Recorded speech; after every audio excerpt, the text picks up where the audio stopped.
العلي العظيم. أعوذ بالله من الشيطان الرجيم. بسم الله الرحمن الرحيم.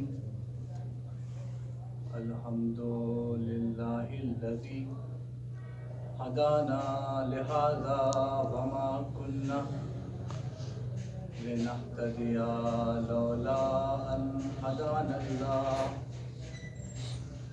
لقد جاءت رسل ربنا بالحق والصلاة والسلام على سيدنا ونبينا وشفيع ذنوبنا وحبيب قلوبنا وطبيب نفوسنا مولانا مولى الثقلين جد الحسن والحسين أبي القاسم محمد صل على محمد وآل محمد وعلى أهل بيته الطيبين الطاهرين المعصومين المظلومين المنتجبين المنتخبين ولعنة الله على أعدائهم أجمعين من الآن إلى قيام يوم الدين. أما بعد فقد قال رسول الله صلى الله عليه وآله وسلم فاطمة أفضل نساء الأمة صلوات محمد وآله وسلم. اللهم صل على محمد وآل محمد. عزیزان محترم، پیغمبر اسلام کی حدیث ہے کہ شہزادی کونین امت میں تمام عورتوں سے افضل ہے.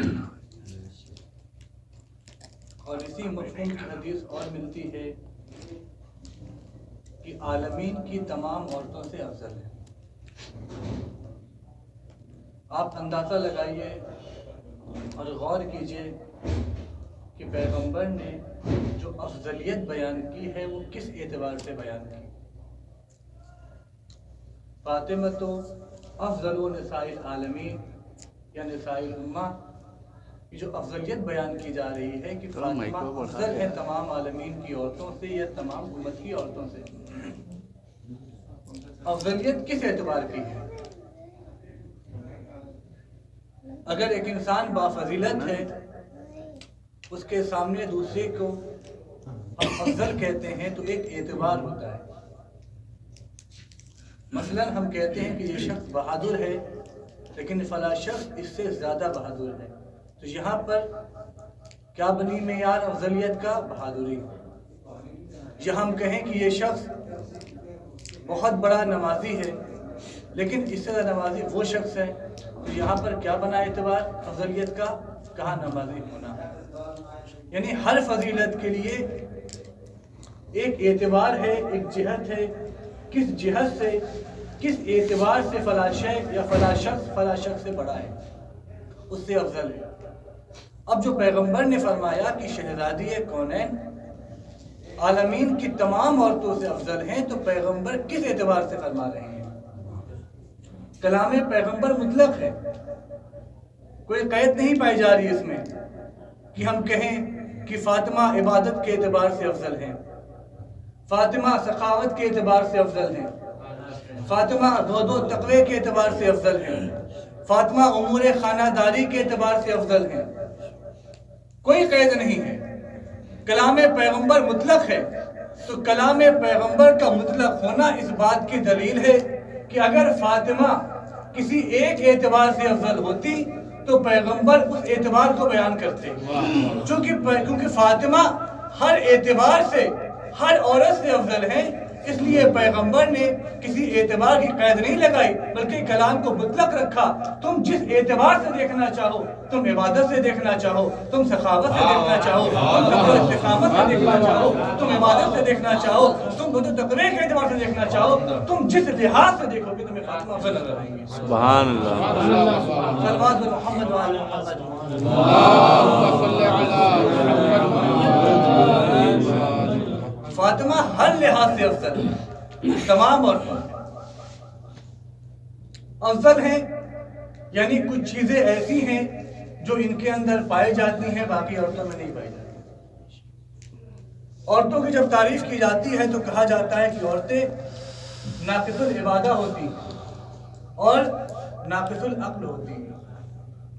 ان کی عبادت ناقص ہوتی ہے، عبادت کے اعتبار سے یہ ناقص ہوتی ہے، عقل کے اعتبار سے یہ ناقص ہوتی ہے۔ کچھ حالت ایسی آتی ہے عورت کے اوپر کہ اگر وہ نماز پڑھنا بھی چاہے، روزہ رکھنا بھی چاہے تو نہیں رکھ سکتے۔ وہ چیز جو اس سے پہلے اس پر واجب تھی وہ اب حرام ہو چکی ہے، وہ چیز جو اس کے اوپر پہلے سنت تھی اب وہ بدعت ہو جائے گی۔ یعنی ایک حالت ایسی ہے کہ اگر وہ چاہے بھی نماز پڑھنا تو نہیں پڑھ سکتی، چاہے کہ روزہ رکھے نہیں رکھ سکتی، یعنی عورت ہے ناقص العبادہ۔ ایک ایسی کیفیت، ایک ایسی حالت آنا ہی ہے کہ جب وہ نماز پڑھ سکتی ہے، نہ روزہ رکھ سکتی ہے۔ لیکن شہزادی کونین کے بارے میں کیا ہے؟ روایت بتاتی ہے کہ شہزادی کونین نے نماز ظہر پڑھی اور معصوم کی پیدائش ہوئی اور پھر نماز عصر پڑھی، نہ تو شہزادی کا وضو ٹوٹا، ادھر نماز ظہر پڑھی، پیدائش ہوئی، پھر نماز عصر پڑھی، یعنی شہزادی کا ایک لمحہ، ایک آن ایسا نہیں ہے کہ جب شہزادی بغیر عبادت کے رہی ہوں۔ صبح سے شام تک دیکھ لیجئے، زندگی کے پہلے دن سے شہادت کے آخر لمحے تک دیکھ لیجئے، اور صرف زندگی کے بعد کی بات کیا کی جائے۔ ابھی فاطمہ خلق بھی نہیں ہوئی لیکن فاطمہ خدا کی تسبیح و تحلیل میں مشغول ہیں، خدا کی عبادت کر رہی ہیں، خدا کی تسبیح پڑھ رہی ہیں، خدا کی تحلیل پڑھ رہی ہیں، اور جب کبھی بھی تسبیح و تحلیل کی بات آتی ہے تو تبادل جاتا ہے فرشتوں کی جانب۔ اسی لیے کہا جاتا ہے جب آپ کسی کو دیکھیں کہ بہت عبادت کر رہا ہے، بہت تسبیح و تحلیل کر رہا ہے، آپ کہتے ہیں فرشتے ہو گئے ہو۔ تبادل کہا جاتا ہے فرشتوں کی جانب، کیوں؟ کیونکہ فرشتوں سے زیادہ ہمارے ذہن کے اعتبار سے کبھی خدا کی کوئی تسبیح و تحلیل کر نہیں سکتا، لیکن ان کی تسبیح و تحلیل ہے کیسی؟ فرشتوں نے دیکھی ہے، فرشتوں نے سیکھی ہے۔ جب فرشتوں نے دیکھا کہ فاطمہ تسبیح و تحلیل کر رہی ہیں تب فرشتوں کو معلوم ہوا تسبیح و تحلیل کی کیسے جاتی ہے۔ سبحان اللہ، جو سب سے زیادہ تسبیح و تحلیل کرتا ہے وہ فاطمہ سے سیکھتا ہے۔ سبحان اللہ، واہ واہ، ماشاء اللہ۔ صلوات بر محمد و آل محمد۔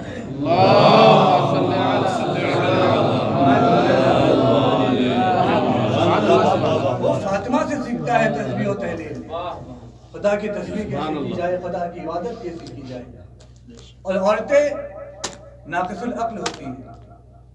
امام علی نے فرمایا عقولہن فی جمالہن، کہ ان کی عقلیں ان کی خوبصورتی میں منحصر ہیں، اس کے آگے ان کی عقل بڑھتی ہی نہیں۔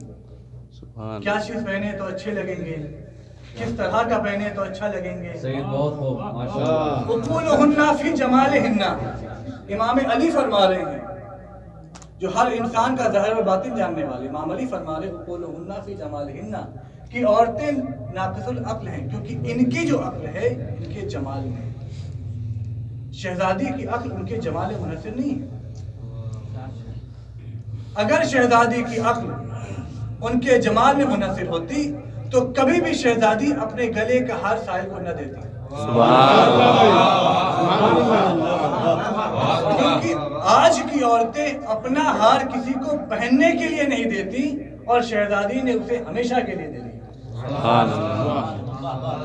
دمت الثاقبہ جلد نمبر 1 صفحہ 116 میں یہ روایت موجود ہے کہ ایک شخص، ایک ضعیف انسان پیغمبر اسلام کے پاس آیا، آنے کے بعد سلام کیا، پیغمبر نے جواب سلام دیا، پوچھا کیا حال ہے، کیسے ہو؟ تو اس ضعیف انسان نے کہا کہ میں بھوکا ہوں، میرے بدن پر جو لباس ہے وہ پھٹے ہوئے ہیں، میرے سر پہ عمامہ نہیں ہے، میرے پاؤں میں جوتے نہیں ہیں، مجھے کچھ چاہیے۔ تو پیغمبر نے کہا اس وقت تمہارا حال جیسا ہے وہی حال تقریباً میرا بھی ہے، میں تمہیں کچھ دے نہیں سکتا۔ لیکن پھر پیغمبر نے ایک جملہ کہا کہ نیکی کی ہدایت کرنے والا، نیکی کا راستہ دکھانے والا بھی نیکی کرنے والے کی طرح ہوتا ہے۔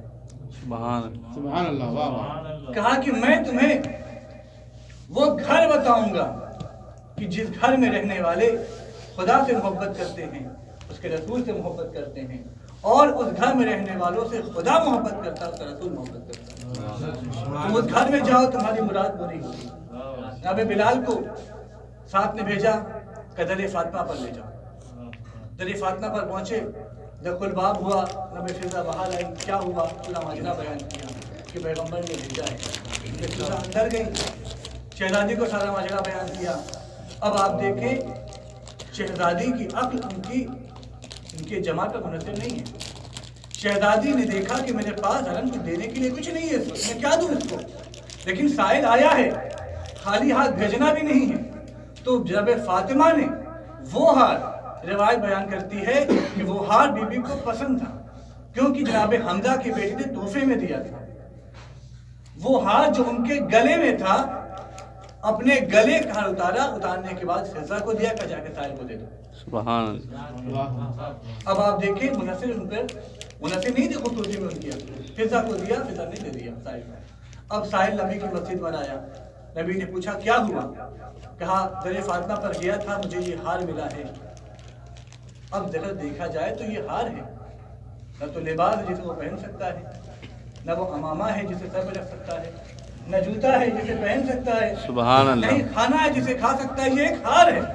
لیکن پیغمبر نے کہا تمہیں فاطمہ نے دیا ہے، تمہاری ساری مراد پوری ہوگی۔ واہ واہ واہ۔ جاؤ بازار میں سے فرق کرو، اسے بیچ دو۔ ابھی ہمارے یاسر کھڑے ہوئے تھے پاس میں، کہا یا نبی اللہ اجازت ہے میں اسے خرید لوں؟ کہا کہ ہاں، اب تو یہ بازار میں آ گیا ہے، کوئی نہ کوئی تو اسے خریدے گا، تم ہی خرید لو۔ ابھی ہمارے یاسر نے پوچھا تم اس کی قیمت کیا لگانا چاہتے ہو، تمہیں کیا چاہیے اس کے بدلے میں؟ تو کہا مجھے پہننے کے لیے لباس چاہیے، کھانے کے لیے پیٹ بھر کھانا چاہیے، جوتا چاہیے اور سواری چاہیے، بس۔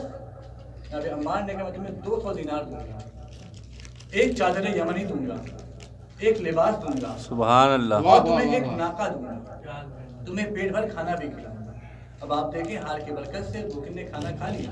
واہ واہ۔ یہ ہار کام کر رہا ہے کھانے کا، یہ ہار کام کر رہا ہے سواری کا، یہ ہار کام کر رہا ہے پیرہن کا۔ واہ۔ ہار کو لیا، کھانا کھلایا، یمنی چادر دی، جو معاہدہ ہوا تھا سب پورا کیا۔ اس کے بعد اپنے گھر میں کیا کیا ہمارے یاسر نے، اس ہار کو مشک و عنبر میں رکھا اور معطر کیا۔ میں کہوں گا ہمارے یاسر یہ تو آپ کی محبت ہے کہ آپ ہار کو مشک و عنبر میں ڈال رہے ہیں اور پھر پیغمبر کے پاس بھیج رہے ہیں، ورنہ اس ہار کو کیا ضرورت مشک و عنبر کی کہ جو گلوے فاطمہ میں تھے، جو فاطمہ ذرا گردن میں تھا، اسے کیا کہ اسے مشک و عنبر سے آراستہ کیا جائے، معطر کیا، اپنے غلام کو دیا، کہا کہ جاؤ میں نے تمہیں ہبہ کیا پیغمبر کو، اور یہ ہار لے کر ان کے پاس جاؤ، ان کو دے دو۔ جو غلام پہنچا بتایا کہ مجھے آپ کو ہبہ کیا گیا ہے۔ پیغمبر نے کہا جاؤ میں نے تمہیں فاطمہ کو ہبہ کیا، اور یہ ہار فاطمہ کو۔ اب واپس جب یہ غلام در فاطمہ پر آیا، آخر کار جب ساری باتیں ہو گئی تو فضا بی بی فاطمہ کے پاس جاتی ہیں، کہتی ہیں ایسی ایسی بات ہے، یہ ہار لے کر آیا ہے اور یہ غلام ہے جس کو آپ کے بابا نے آپ کو ہبہ کیا ہے۔ اب آپ دیکھیں ان کا اخلاق۔ شہزادی کہتی ہیں فضا یہ ہار لے لو اور غلام کو آزاد کر دو۔ غلام کو آزاد کر دیا گیا، لیکن غلام ہے پھر بھی در پہ کھڑا مسکرا رہا ہے۔ فضا نے سوال کیا تم آزاد ہو اپنی مرضی کے مالک کو، جہاں چاہو چلے جاؤ، یہاں کھڑے کیوں ہو، مسکرا کیوں رہے ہو؟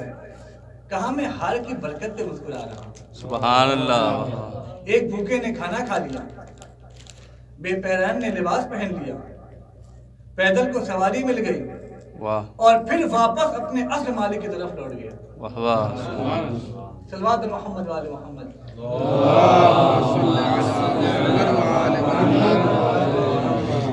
تو آپ دیکھیں شہزادی کونین تمام عورتوں سے افضل ہے۔ تمام عورتوں میں جو کمیاں ہوتی ہیں وہ شہزادی میں کمی نظر نہیں آئیں گی، کیونکہ جتنی بھی عورتیں کائنات کی ہیں شروع سے لے کر آخر تک، کوئی عورت ایسی نہیں ہے جس کی رضا خدا کی رضا ہو، جس کا غضب خدا کا غضب ہو۔ وہ ذات فاطمہ الزہرا سلام اللہ علیہا ہیں، جن کا غضب خدا کا غضب ہے اور جن کی رضا خدا کی رضا ہے۔ لیکن بالفرض اگر کبھی مقایسہ کرنا بھی ہو، اول تو مقایسہ نہیں ہو سکتا، تقابل نہیں ہو سکتا، لیکن اگر بالفرض مقایسہ کرنا بھی ہو تو کن عورتوں کے ساتھ کیا جائے تاکہ ان کی عظمت اور زیادہ اشکار ہو جائے؟ ان عورتوں کے ساتھ مقایسہ کیا جائے کہ جن عورتوں کو تمام عورتوں پر فضیلت حاصل ہے، تب ہم ثابت کریں کہ وہ عورتیں جو تمام عورتوں سے افضل ہیں فاطمہ ان سے بھی افضل ہیں۔ سبحان اللہ۔ وہ کون سی عورتیں ہیں؟ روایات مختلف ہیں، کسی میں کسی کا نام چھوٹ گیا ہے، کسی کا نام اضافی ہو گیا، لیکن تقریباً جو نام سامنے آتے ہیں روایات کے ذیل میں وہ جناب حوا ہیں، جناب سارہ ہیں، جناب آسیہ ہیں، جناب مریم ہیں اور جناب خدیجہ ہیں۔ یہ عورتیں ایسی ہیں جنہیں خدا نے عورتوں کے اوپر فضیلت دی ہے۔ تو آئیے دیکھیں شہزادی کونین ان سے زیادہ افضل ہیں یا نہیں؟ اگر شہزادی ان سے افضل ہیں تو شہزادی ان سے بھی افضل ہوں گی جن سے یہ عورتیں افضل ہیں۔ جناب حوا جب خدا نے خلق کیا ہوا انہیں اپنے حسن کے اوپر گھمنڈ تھا، غرور تھا۔ جناب آدم جناب حوا سیر کر رہے ہیں جنت میں اور اپنے اوپر ان کو اتنا غرور ہے، اتنا گھمنڈ ہے کہ خدا نے مجھ سے اچھا کسے پیدا کیا ہوگا، مجھ سے حسین کسے پیدا کیا ہوگا۔ ایک آواز دی، اے خدا کیا تو نے ہم سے زیادہ حسین کسی کو پیدا کیا ہے؟ تو خدا نے کہا اے آدم و حوا ساق عرش کی جانب دیکھو۔ اب جو حوا اور آدم نے ساق عرش کی طرف دیکھا، آسمان کی طرف دیکھا تو کیا دیکھا؟ نور فاطمہ ہے جو ان سے زیادہ حسین و جمیل ہے۔ اب جو دیکھا ہوا نے، روایت کا فقرہ ہے بے عین الحسد، یعنی حسد کی نگاہ سے دیکھا جناب آدم اور جناب حوا۔ حسد کی دو تعبیر کی جاتی ہے، ایک تعبیر یہ ہے جو ہمارے یہاں رائج ہے، حسد کی تعبیر جلن کے معنی میں ہوتی ہے، بغض کے معنی میں ہوتی ہے، اور ایک حسد کی تعبیر کی جاتی ہے تمنا اور خواہش کی۔ کسی کو دیکھتے سے نگاہ سے مطلب ہم خواہش کرتے ہیں کہ یہ مقام میرا بھی ہوتا ہے۔ اگر پہلی تعبیر دیکھی جائے تو اس اعتبار سے جناب آدم کے اوپر نفس لازم آئے گا، کیونکہ جناب آدم نبی ہیں اور حسد کرنا عیب ہے، اور نبی میں کیسے عیب ممکن ہے؟ تو لہذا جو تعبیر دوسری ہے اسے ماننا پڑے گا۔ وہ تعبیر کیا ہے؟ کہا کسی کے مقام کو دیکھ کر اس کے مقام کی خواہش کرنا، اس کے برابر ہونے کی خواہش کرنا، یہ ہے حسد۔ جناب حوا نے جناب فاطمہ کو حسد کی نگاہ سے دیکھا، یعنی کس نگاہ سے دیکھا؟ جناب حوا چاہ رہی تھی کہ جو مقام فاطمہ کا ہے، جو عظمت فاطمہ کی ہے، جو منزلت فاطمہ کی ہے، جو حسن و جمال فاطمہ کا ہے، کاش میں بھی وہاں تک پہنچ جاتی۔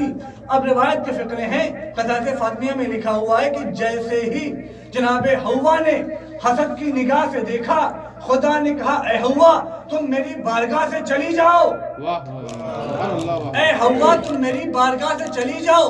عزیزو دو جملے ہیں، ایک ہے ام البشر اور ایک ہے ام المومنین۔ دو جملے ہیں، ام البشر ایک ہے ام المومنین۔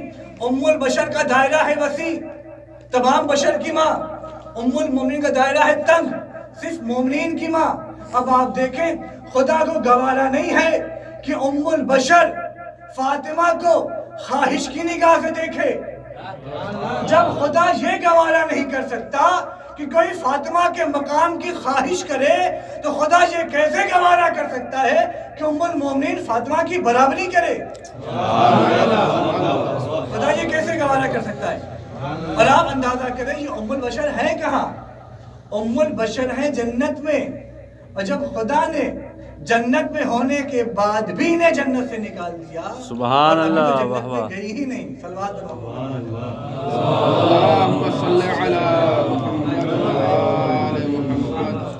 جناب حوا سے افضل، جناب سارہ سے کس طریقے سے افضل؟ شہزادی کونین، جناب سارہ کی ایک فضیلت ہے کہ وہ جناب ابراہیم کے ساتھ مہمان نوازی کیا کرتی تھی، اور اس وقت تک کھانا نہیں کھاتی تھی کہ جب تک گھر پہ مہمان نہ آ جائے۔ یہ فضیلت ہے، لیکن ان سے بڑی فضیلت شہزادی کونین کی ہے۔ کس طریقے سے؟ یعنی یہ کھانا نہیں کھاتی تھی اس وقت جب تک کہ مہمان گھر میں نہ آ جائے، اور روایت میں ہے کہ 3 دن تک انہیں بھوکا رہنا پڑا، لیکن انہوں نے انتظار کیا۔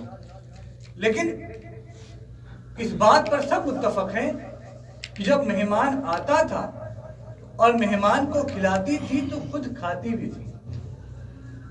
ان کی سخاوت کیا ہے؟ ان کی سخاوت یہ ہے کہ یہ کھانا کھلا رہی ہیں پھر کھا رہی ہیں، سبحان یعنی اللہ، کھلا بھی رہی ہیں اور کھا بھی رہی ہیں۔ اور سخاوت کیسی ہے شہزادی کی؟ قرآن کہتا ہے وَيُطْعِمُونَ الطَّعَامَ عَلَىٰ حُبِّهِ مِسْكِینًا وَیتیمًا وَاسِیرًا، کہ یہ لوگ وہ ہیں جو خدا کی محبت میں اطعام کرتے ہیں، یعنی جناب سارہ کھلاتی بھی ہیں اور کھاتی بھی ہیں، جناب فاطمہ نہیں کھاتی پھر بھی کھلاتی ہیں۔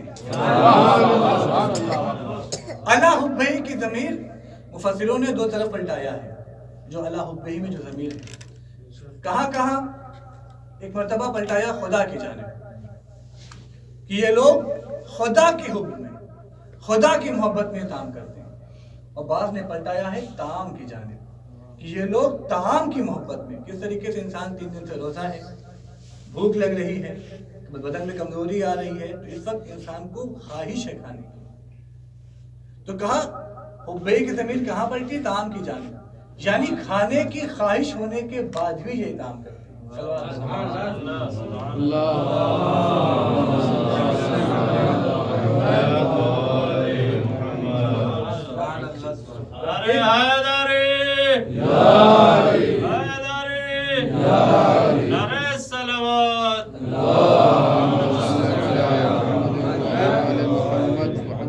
ایک اور خاتون جو بافضیلت جناب آسیہ، ان کی کیا فضیلت ہے؟ انہوں نے ایک پیغمبر کو، ایک نبی کو بچپن سے پالا، پرورش کی، تربیت کی، خیال رکھا، مشکلوں سے بچایا، یہ ہے ان کی فضیلت۔ لیکن یہ تو آپ کو ملے گا کہ جناب آسیہ نے جناب موسیٰ کو اپنا بیٹا کہا، لیکن یہ نہیں ملے گا کہ کبھی موسیٰ نے انہیں اپنی ماں کہا۔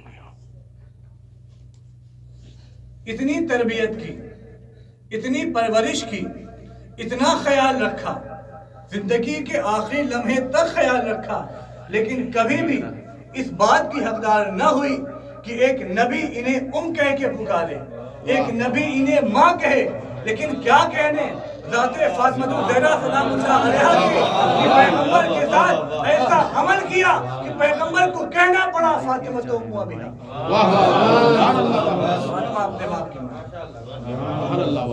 ان کی ایک اور فضیلت، انہوں نے ظلم کو سہا، بربریت کو سہا، اور ہمیشہ حق کے خلاف کھڑی رہی۔ لیکن آخری وقت کیا ہوا؟ جناب آسیہ نے دعا کی، کیا دعا کی؟ رب ابنی لی عندک بیتن فی الجنہ، اے اللہ، اے میرے پالنے والے، تو میرے لیے اپنے پاس جنت میں ایک گھر بنا دے۔ بافضیلت خاتون ہیں یہ، لیکن آپ دیکھیں ان کی دعا کیا ہے؟ دعا ہے جنت کی، جنت میں گھر کی۔ گھر کس کے لیے بنایا جائے؟ کہا میرے لیے بنایا جائے، یعنی آخری وقت اگر کسی چیز کی خواہش کی تو اپنی جنت کی خواہش کی۔ سبحان لیکن اللہ۔ جب ہم نے فاطمہ زہرا سلام اللہ علیہا کے بارے میں دیکھا تو روایت بتاتی ہے کہ جب فاطمہ کا آخری وقت آیا، بی بی فاطمہ نے وصیت کی کہ دیکھو یہ تحریر ہے جس پہ لکھا ہوا ہے کہ فاطمہ کو حق شفاعت ہے، یہ تحریر میرے کفن میں رکھنا، کل روز محشر میں یہ تحریر دکھا کے اپنے شیعوں کی شفاعت کروں گی۔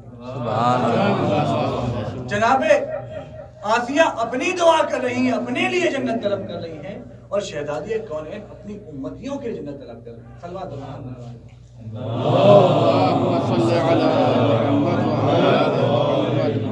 ماشاء اللہ، سبحان جناب اللہ۔ مریم سے کس طریقے سے افضل ہے؟ کیونکہ میں نے کہا یہ ساری خاتون ہیں جن جو بافضیلت ہیں، اور بی بی ان سے بھی بافضیلت ہیں۔ جناب مریم، ان کے باپ نبی تھے، لیکن شہزادی کے باپ سردار انبیاء۔ ان کا نام، جناب مریم کا نام ان کی ماں نے رکھا، کیونکہ اس وقت باپ زندہ نہیں تھے، ماں نے رکھا۔ لیکن بی بی فاطمہ کا نام خدا نے رکھا۔ مریم کی خلقت کیسے ہوئی؟ قرآن نفخے سے اور روح القدس کے ذریعے سے ہوئی. جناب عیسیٰ کی خلقت اس طریقے سے ہوئی. جناب مریم کی جو خلقت ہوئی جیسے عام طور سے خلقت ہوتی ہے عورتوں کی اس طریقے سے ہوئی. مادہ کیا تھا؟ جو دنیا کی عورتوں کا ہوتا ہے. لیکن شہزادی کا مادہ کیا تھا؟ خدا کا نور تھا. ان کے نور سے پیدا ہوئی. جناب مریم بیت المقدس میں عبادت کرتی تھی لیکن شہزادی جس بیت میں کرتی تھی عبادت وہ بیت مقدس تھا. سبحان اللہ. سبحان اللہ سبحان اللہ. جب جناب مریم عبادت کرتی تھی تو آثار مرتب نہیں ہوتے تھے جو آثار شہزادی پر مرتب ہوتے تھے. کس طریقے سے چھٹے امام بیان کر رہے ہیں اور راوی کون؟ جناب ابو بصیر.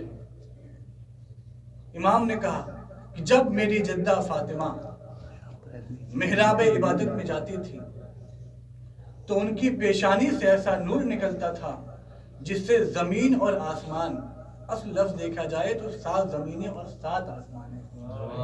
اور پھر چھٹے امام نے وضاحت کی کہ یہ 7 آسمان ہے کس طریقے کی. کہا یہ پوری ہماری گیلیکسی یونیورس جو پورا اتنی بڑی کائنات ہے، اتنا بڑا جو عالم ہے، اس کا یہ ایک آسمان ہے جو ہمیں دکھ رہا ہے. اور دوسرا آسمان پہلے آسمان کے بنسبت اس طریقے سے ہے جیسے قطرہ ایک سمندر کے مقابل میں ہوتا ہے. یعنی پہلا آسمان قطرہ ہے اور آسمان دوم سمندر ہے. سبحان دوسرا آسمان تیسرے آسمان کے بنسبت اسی طریقے سے ہے کہ یہ قطرہ ہے وہ سمندر ہے. کہا ان کا نور 7 آسمانوں تک پھیلتا تھا. اب جب فرشتوں نے شہزادی کے نور کو آسمان پر روشن دیکھا فرشتوں سے برداشت نہ ہوا. فرشتے تاب نہیں لا پائے. اب آپ دیکھیں فرشتوں نے جو سجدہ کیا ہے کس کس مقام پہ سجدہ کیا. ایک مقام وہ تھا کہ جب خدا نے حکم دیا کہ تم سجدے میں جاؤ تب سجدہ کیا. یعنی اگر خدا حکم نہ دیتا فرشتوں کو سجدے کا جناب آدم کے لیے تو وہ سجدہ نہ کرتے. لیکن شہزادی کی عظمت یہ ہے جیسے ہی فرشتوں نے نور سیدہ کو دیکھا سب کے سب غش کھا کے گرے. اور جب غش سے افاقہ ہوا تو فوراً سجدے میں چلے گئے. امر ربی نہیں تھا، خدا کا حکم نہیں تھا. سجدے میں گئے اور جانے کے بعد کہا اے خدا یہ کیسا نور ہے. ایک مرتبہ خدا نے آواز دیا اے فرشتوں گھبراؤ نہیں، یہ میرا نور ہے جو فاطمہ سے ظاہر ہے. میں کہوں گا اے فرشتوں، اے جبرائیل، اے میکائیل، اے اسرائیل، اے اسرافیل، تم فرشتے ہو نبی نہیں ہو، تم کیسے برداشت کرو گے نور فاطمہ کو؟ جب یہ نور فاطمہ طور پہ چمکا تو موسیٰ برداشت نہ کر سکے. صلوات پر محمد وآلہ اللهم صل على محمد وعلى جناب مریم کو خدا نے ایک بیٹا دیا جناب عیسیٰ جسے کلمۃ من الکلمات کہا جاتا ہے. کلمات میں سے ایک کلمہ ہے. اور جناب فاطمہ کو خدا نے ایک بیٹا حسین دیا جسے خود کلمۃ التامہ کہا جاتا ہے. کلمۃ من الکلمات کا اثر کیا ہے دیکھیں آپ. جو صرف ایک کلمہ ہے اس کا اثر یہ ہے کہ وہ لا علاج بیماری کا علاج کرتا ہے، مردوں کو زندہ کرتا ہے، پرندوں کو مٹی سے بناتا ہے اور اسے ہوا میں اڑا دیتا ہے. یہ ہے کلمے کا اثر. جو خود کلمہ تامہ ہے اس کا اثر. جناب مریم کو خدا نے ایک بیٹا دیا جو معصوم تھا، جو نبی تھا، لیکن ان کی عصمت آگے بڑھ نہیں سکی. جناب عیسیٰ تک تمام ہوا. لیکن خدا نے شہزادی کو 2 بیٹے دیے اور دونوں معصوم دیے اور ان سے ان کی عصمت رکی نہیں بلکہ آج تک قائم ہے.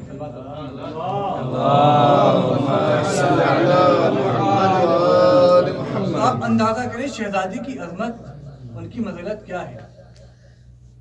مردوں میں سب سے افضل پیغمبر اسلام، عورتوں میں سب سے افضل کون؟ شہزادی کونین. لیکن ایک مقام ایسا آیا ہے کہ جہاں پر پیغمبر کو بھی زحمت دی گئی ہے شہزادی کی. کس طریقے سے؟ کہیں کہیں پیغمبر کو تخفیف دی گئی، آسانی دی گئی، لیکن کہیں کہیں پر زحمت دی گئی.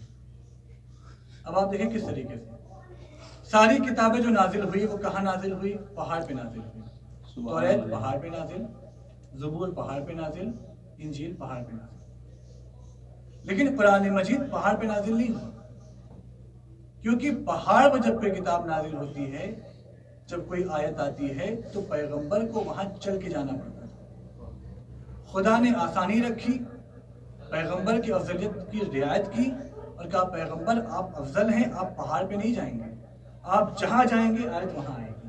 سبحان اللہ، آپ پہاڑ پہ نہیں جائیں گے، آپ جہاں جائیں گے آیت وہاں آئے گی۔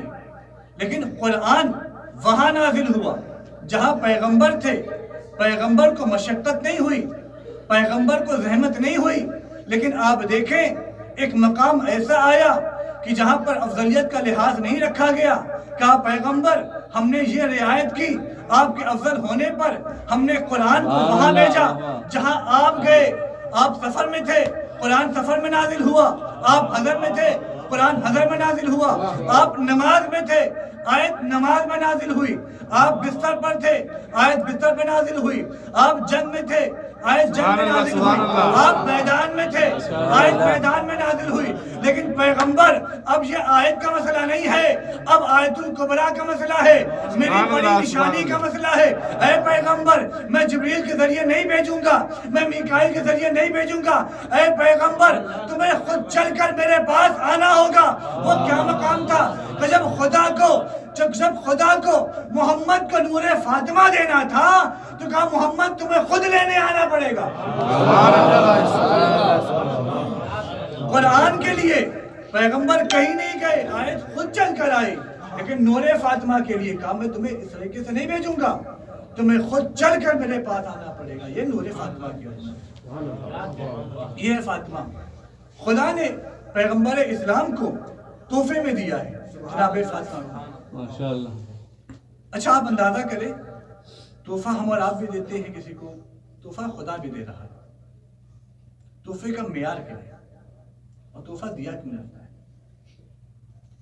تحفہ دیا جاتا ہے سامنے والے کی محبت کا اظہار کرنے کے لیے،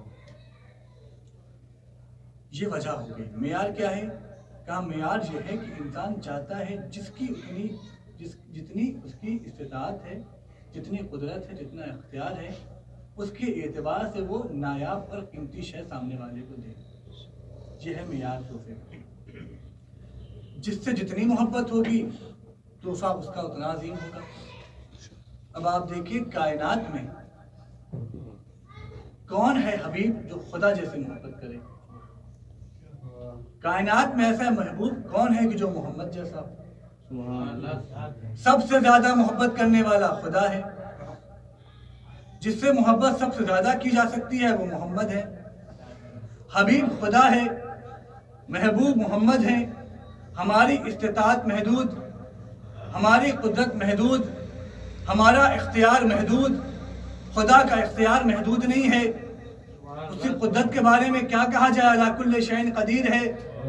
ہم اپنے اعتبار سے نایاب شے دیتے ہیں، قیمتی شے دیتے ہیں تحفے میں، تو اب اگر خدا اپنے